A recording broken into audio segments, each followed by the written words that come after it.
Hello guys, good evening. Nandito ako ngayon sa labas kasi mag-harvest ako ng konting ratap or dates. Ayan guys, oh. Ayan.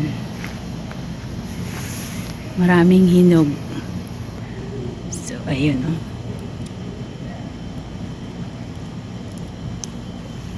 Ayan. Nilalagyan siya ng mosquito guys kasi pinapasok siya ng insekto.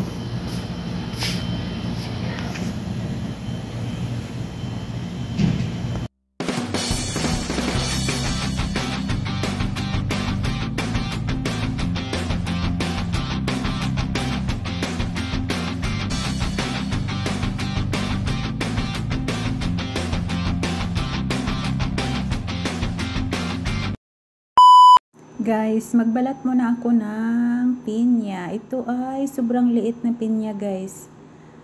Ayan. Pero matamis. So, hindi basihan sa liit o laki. Ang importante ay matamis. Ayan. Kasi kakain daw yung alaga ko ng pinya. So, mayroon din dito pinya na malalaki guys. At mayroon din itong maliit. So, nagbili yung driver. Itong maliit ang binili niya. Pero sobrang sarap guys. Sobrang tamis. Diyos ko, ngayon pa ako nakatikim ng pinya na ganito guys. Kahit maliit siya, pero sobrang tamis.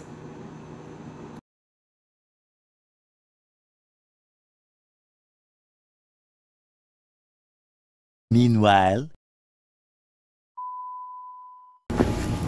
So guys, ayan yung ating tanim. Yung pinya natin malaki na. So yung kangkong ko guys, pumayat dahil sa sobrang init dito. Hindi kinaya ang init. Mga payat sila. Babawi na lang sa taglamig. So malinis na dyan guys na side. Ang ilalim niya kasi gigamas ko kagabi yan. Naggamas ako.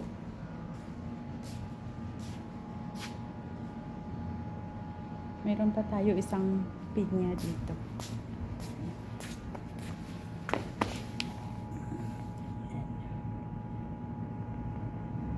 May mga punla ako doon. Ready natin sa taglamig. Makapagtanim na tayo. Baka magtataka kayo, gabi ako nagamas guys kasi sobrang init dito sa araw. Ako ng konting ratap or dates. Ayan guys, oh. Ayan. Maraming hinog. So, ayun, oh.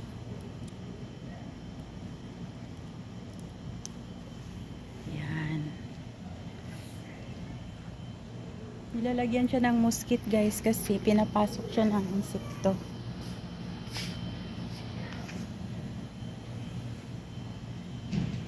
Guys, ito yung na-harvest natin. Ayan.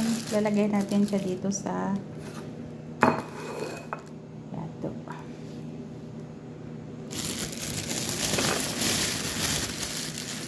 Wow.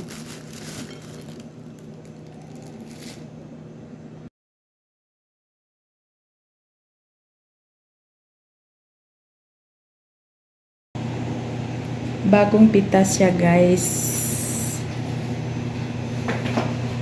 Ito ang pinaka-special nilang prutas dito sa Middle East. Ayan. Ito yung dwarf dates dyan sa labas ng bahay guys.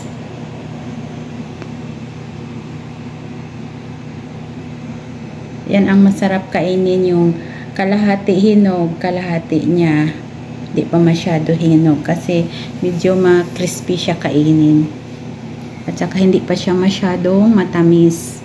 So pag sobrang hinog na siya guys, matamis na siya pero hindi siya nakakaumay na tamis kasi natural niya yun na lasa. Yan.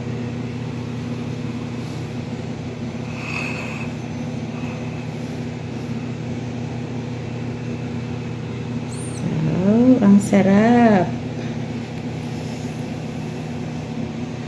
May ibang klase pa ito guys. Mayroon sila doon sa farm na green lang ang color niya pero hinog na siya. Mayroon din siyang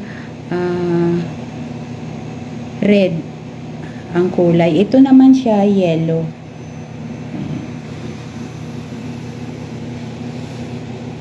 Yung red nila guys, parang nag-aagaw yung red at saka violet. Ang ganda niya tingnan niya. Tapos mas masarap din yun siya kainin guys kasi kahit hinog na siya, medyo malutong pa rin siya. Ito yung mga pang-export nila guys. Mayaman sila sa dates dito. At saka pag maano nila ito guys, mapatuyo,